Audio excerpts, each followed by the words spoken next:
Andrés tenía 29 años cuando vio las luces de la camioneta de la patrulla fronteriza, iluminando el desierto como si fuera de día. Había estado caminando durante 2 noches y un día su grupo había cruzado la línea invisible apenas 3 horas atrás, y por un momento breve había sentido algo parecido a la esperanza. Ahora esa esperanza se desvanecía bajo el resplandor cegador de los reflectores, mientras una voz amplificada por un megáfono gritaba en inglés y luego en español: «Deténganse donde están, pongan las manos en la cabeza. Esto es la patrulla fronteriza de Estados Unidos». Andrés sintió que las piernas se le aflojaban. En el bolsillo delantero de su pantalón llevaba una pequeña libreta roja de tapas duras, no más grande que la palma de su mano, donde había escrito durante meses todos los números de teléfono importantes: su hermana en Los Ángeles, su madre en Puebla, el contacto que lo esperaba del otro lado, direcciones, nombres. Esa libreta era su única conexión con el mundo que conocía. Sin ella, estaba completamente perdido. El coyote que los había guiado hasta ese punto desapareció en la oscuridad en cuestión de segundos. Un momento estaba ahí, al siguiente simplemente se había esfumado como si nunca hubiera existido. Andrés y los otros 6 del grupo se quedaron paralizados mientras 3 agentes de la patrulla fronteriza se acercaban con linternas potentes apuntándoles a la cara. «¡Manos en la cabeza, ahora!», gritó uno de los agentes.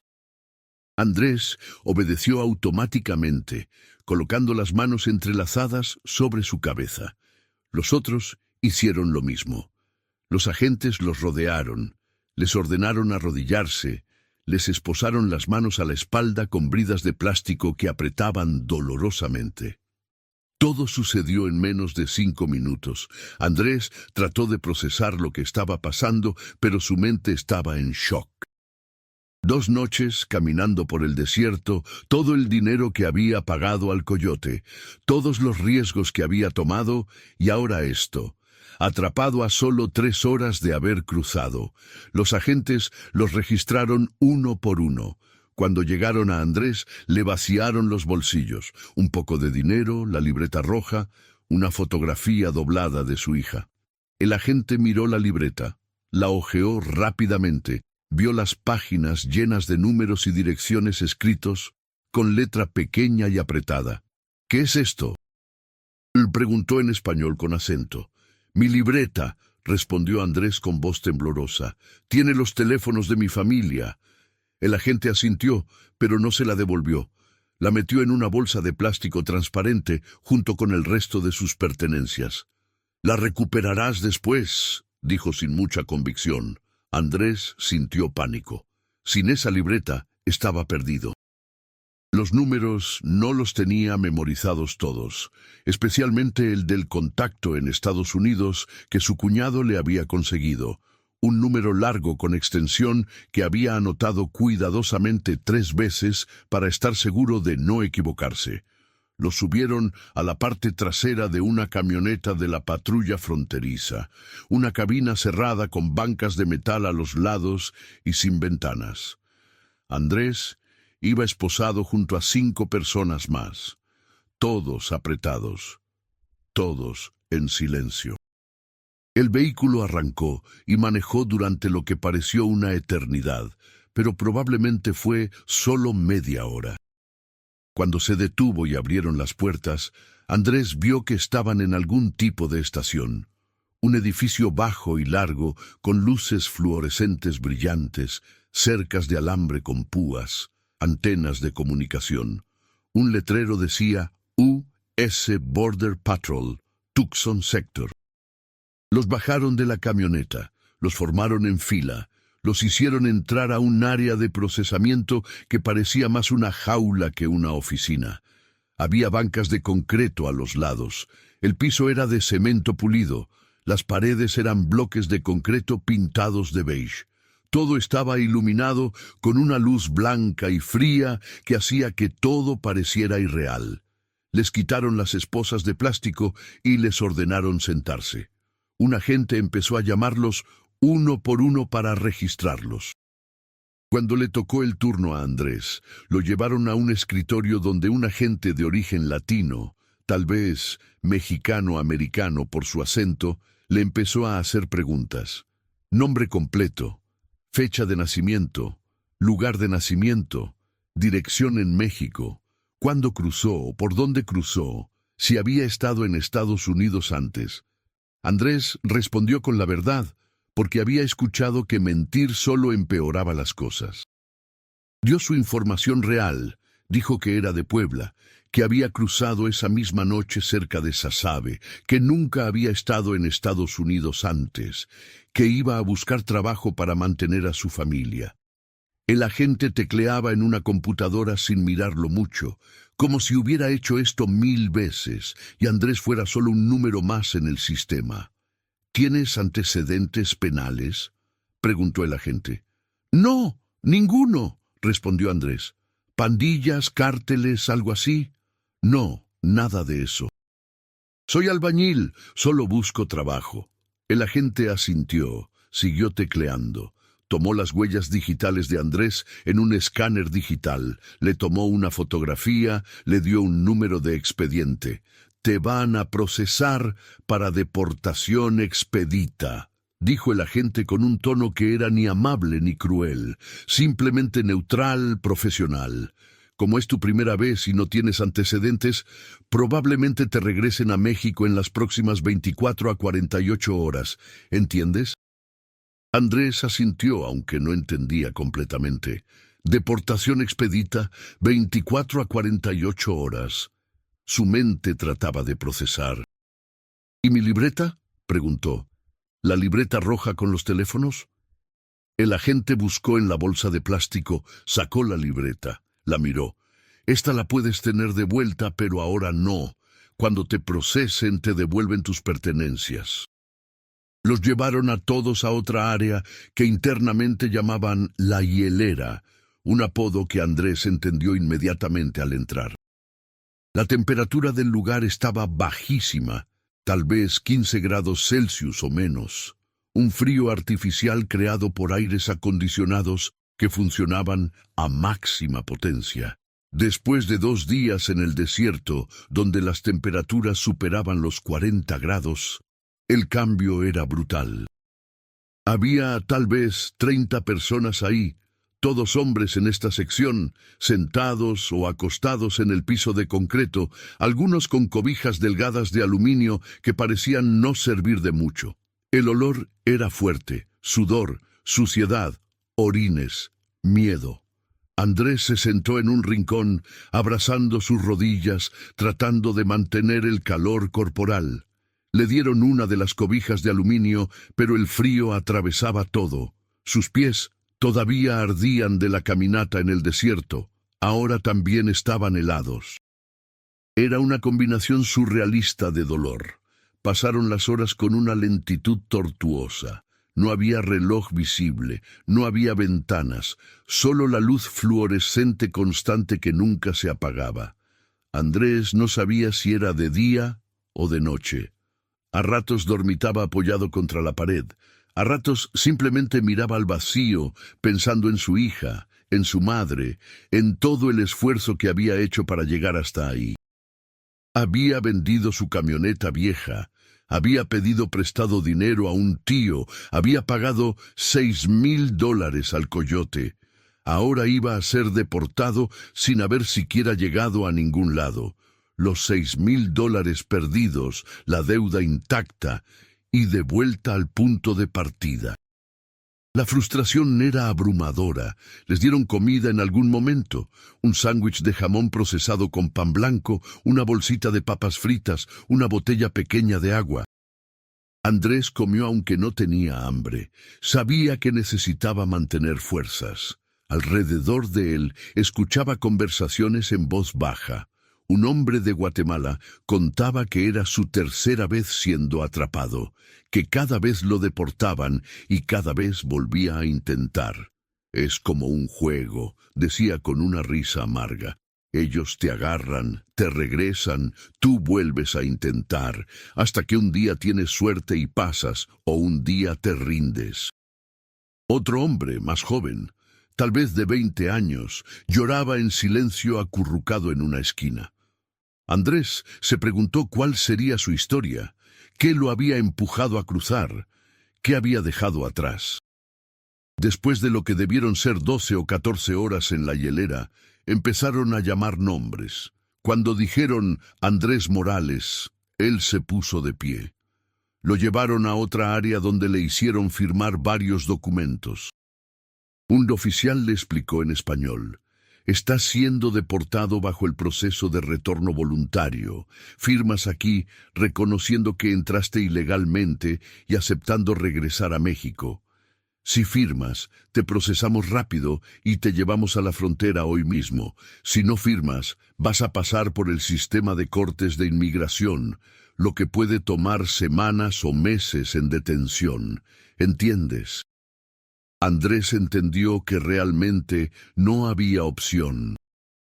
No tenía dinero para abogados, no tenía ningún caso especial para pedir asilo, era simplemente un trabajador buscando empleo. Firmó los documentos, le devolvieron sus pertenencias en la bolsa de plástico. Andrés buscó inmediatamente la libreta roja. Ahí estaba. La abrió con manos temblorosas y revisó las páginas. Todo estaba intacto: los números de teléfono, las direcciones, las anotaciones. Sintió un alivio enorme, desproporcionado tal vez, considerando que iba a ser deportado. Pero esa libreta era lo único que había salvado de este desastre. La guardó en su bolsillo delantero, esta vez con más cuidado, y tocó el bulto que hacía a través de la tela para asegurarse de que estuviera ahí. Los subieron a un autobús junto con otras 20 personas. Todos iban silenciosos, derrotados, exhaustos. El autobús tenía las ventanas con malla metálica, los asientos eran duros, el aire estaba viciado. Manejaron durante aproximadamente 2 horas hasta que llegaron a Nogales, Arizona. Desde ahí los llevaron caminando hasta un puerto de entrada, los procesaron una vez más y finalmente los dejaron cruzar a pie hacia el lado mexicano. Andrés pisó México nuevamente sintiendo una mezcla confusa de alivio por estar libre y devastación por haber fracasado. Había estado en Estados Unidos menos de 24 horas. Toda la caminata en el desierto, todo el riesgo, todo el dinero, para nada. Andrés se sentó en una banca en Nogales, Sonora, del lado mexicano. Sacó su libreta roja, la abrió, miró los números. Tenía que llamar a su familia, decirles lo que había pasado. Buscó un teléfono público, marcó el número de su hermana en Los Ángeles cobrando la llamada. Ella contestó, escuchó su voz y se echó a llorar. Andrés le contó brevemente. Lo habían agarrado, lo habían deportado, estaba de vuelta en México. Su hermana también lloró. Le dijo que su madre estaba enferma, que necesitaban dinero para los medicamentos, que habían estado esperando noticias de él. Andrés se sintió aún peor. «Voy a intentarlo de nuevo», le dijo sin pensar mucho, las palabras saliendo por instinto más que por decisión racional. «No lo hagas», suplicó su hermana. «Es muy peligroso. Casi te mueres en el desierto la primera vez». «No tengo opción», respondió Andrés. «La deuda sigue ahí. Mamá necesita medicina, mi hija necesita comer. Voy a intentarlo de nuevo». Colgó el teléfono y se quedó parado ahí, en una esquina de Nogales, con la libreta en la mano. Miró las páginas llenas de números y direcciones, toda la información que había reunido cuidadosamente durante meses preparándose para este viaje. Esa libreta había sobrevivido el desierto, había sobrevivido la detención, había regresado con él. Era lo único constante en todo este caos. Andrés cerró la libreta, la guardó en su bolsillo y empezó a caminar hacia el centro de Nogales buscando un lugar donde quedarse por la noche. Tenía $30 en el bolsillo y una decisión que tomar: rendirse e irse a casa o intentarlo de nuevo. Pasó 3 días en Nogales tratando de decidir qué hacer. Se quedó en un albergue para migrantes deportados, un lugar lleno de hombres y mujeres con historias similares a la suya. Todos habían intentado cruzar, todos habían sido atrapados, todos estaban decidiendo si volver a intentarlo o rendirse. Andrés escuchaba sus historias y veía su propio reflejo: la desesperación, la deuda, la familia esperando del otro lado o en México, la imposibilidad de simplemente volver a la vida anterior como si nada hubiera pasado. Un hombre llamado Miguel de Oaxaca le dijo que él había intentado cruzar 4 veces. Las primeras 3 veces lo agarraron.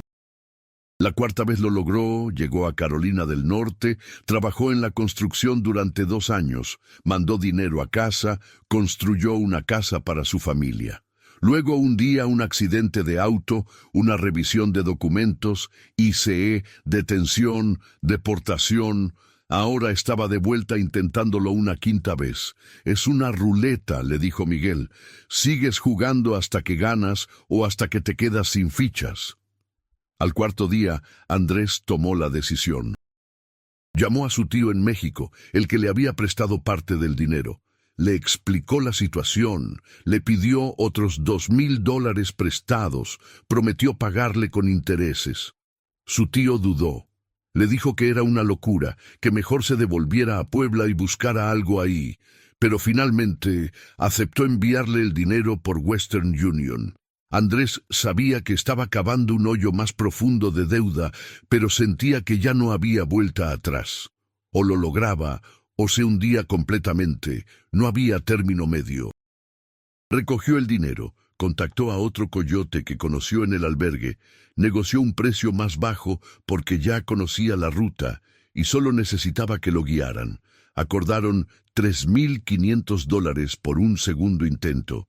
Andrés pagó, guardó el resto del dinero y se preparó para volver al desierto. Esta vez el cruce fue diferente. El nuevo coyote, un hombre al que llamaban Chato, tenía una ruta distinta, más larga pero supuestamente más segura. Salieron de un punto diferente, caminaron 5 noches en lugar de 2, descansaban mejor durante el día. El grupo era más pequeño, solo 8 personas, y Chato parecía más cauteloso, más profesional. Andrés caminó con la libreta roja en su bolsillo, tocándola ocasionalmente como un talismán. Había añadido una anotación nueva en la última página: el número del albergue en Nogales y el nombre de Miguel por si necesitaba ayuda en el futuro.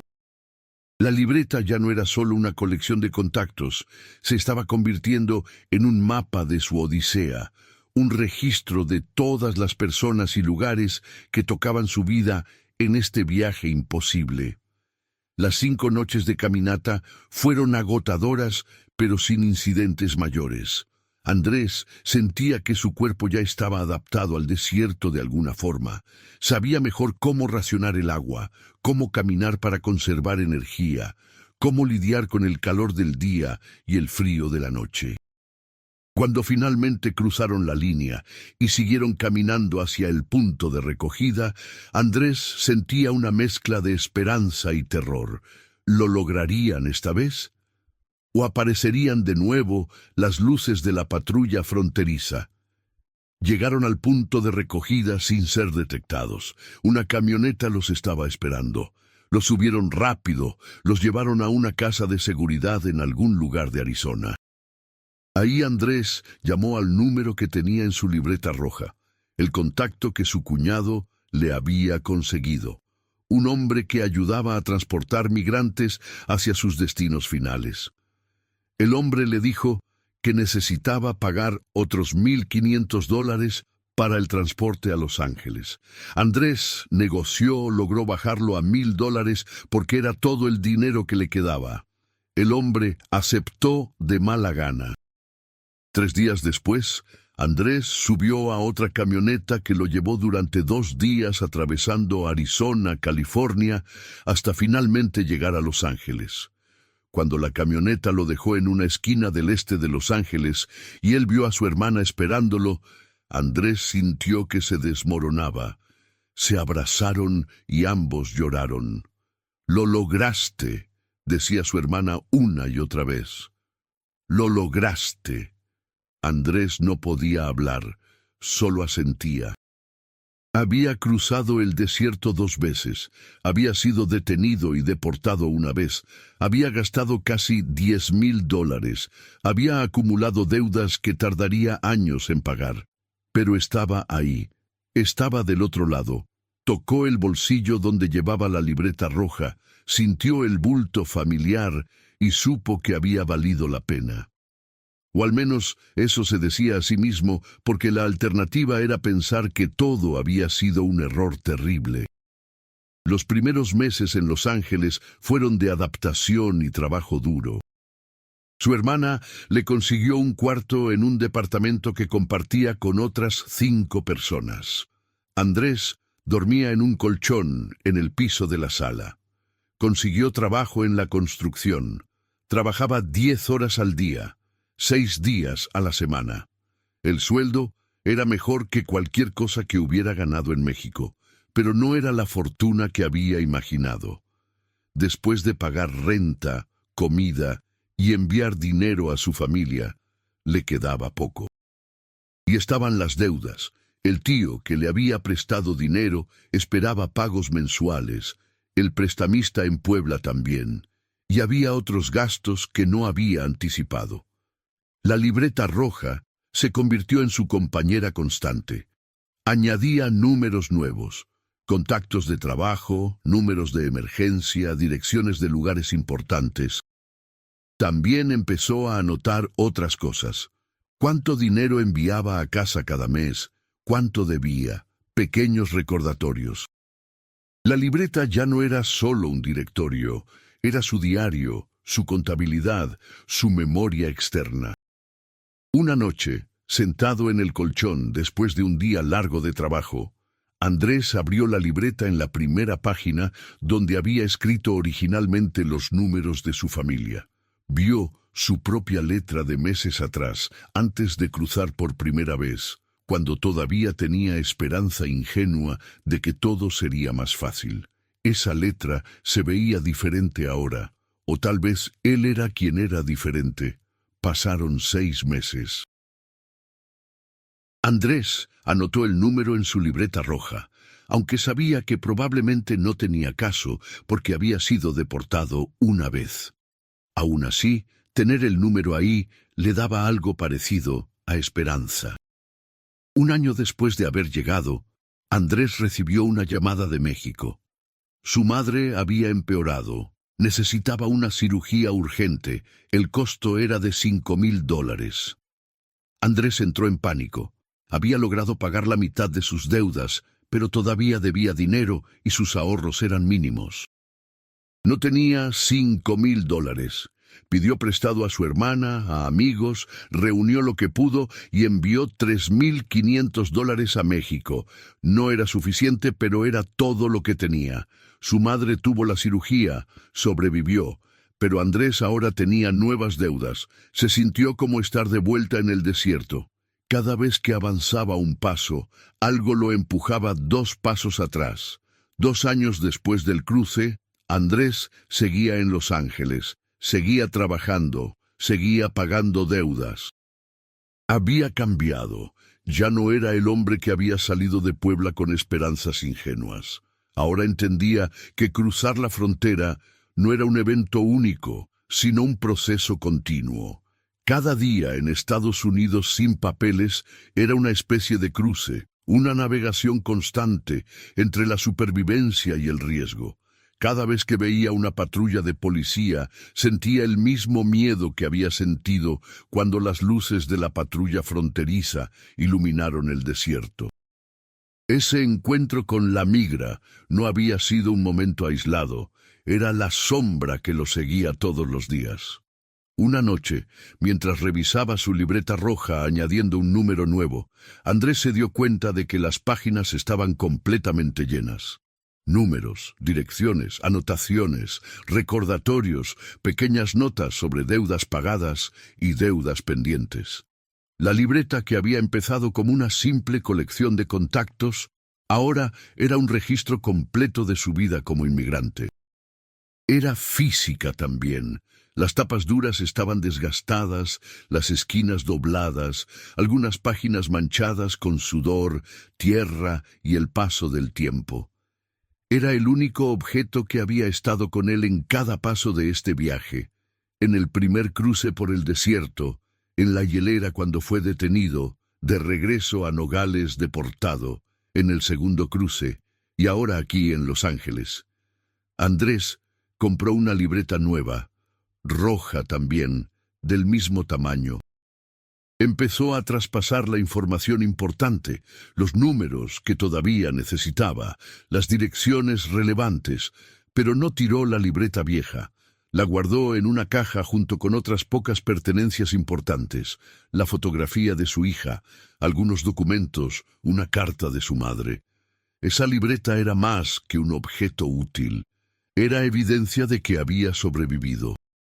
Era el mapa de un territorio que nadie dibuja en cartografías oficiales. El territorio de los que cruzan, los que son atrapados, los que regresan, los que intentan de nuevo, los que viven en las sombras. 3 años después del cruce, Andrés todavía estaba en Los Ángeles. Había logrado finalmente pagar todas sus deudas. Su madre había sobrevivido. Su hija estaba creciendo, aunque él se perdía todos los momentos importantes de su vida. A veces, en las noches, cuando no podía dormir, sacaba la libreta roja vieja y la hojeaba. Leía los números que había anotado con tanto cuidado. Recordaba las caras de las personas a las que correspondían esos números. Miguel del albergue en Nogales, el chato que lo había guiado en el segundo cruce, compañeros de trabajo que habían venido y se habían ido. Cada número era una historia, cada historia era parte de la red invisible que sostenía a los migrantes. Andrés pensaba a menudo en el encuentro con la patrulla fronteriza, en esas horas en la hielera, en el proceso de deportación. En ese momento le había parecido un fracaso total. El fin de todo. Ahora, con perspectiva, entendía que era solo una parte más del viaje. Había aprendido que la migra no era solo un evento puntual, sino una presencia constante, una posibilidad siempre presente. Había aprendido que el sistema estaba diseñado para procesar cuerpos como el suyo de manera eficiente. Aprender, registrar, deportar, repetir. Había aprendido que los números importaban más que las historias, que su expediente en alguna base de datos decía «deportado una vez, reingreso ilegal», pero no decía nada sobre por qué había cruzado, qué había dejado atrás, qué lo empujaba a arriesgar su vida. Había aprendido también que sobrevivir como inmigrante sin papeles significaba vivir con miedo constante pero funcional, un miedo que no paralizaba, sino que agudizaba los sentidos, que hacía que cada decisión fuera calculada, que convertía actos simples como manejar al trabajo o caminar por la calle en ejercicios de evaluación de riesgo.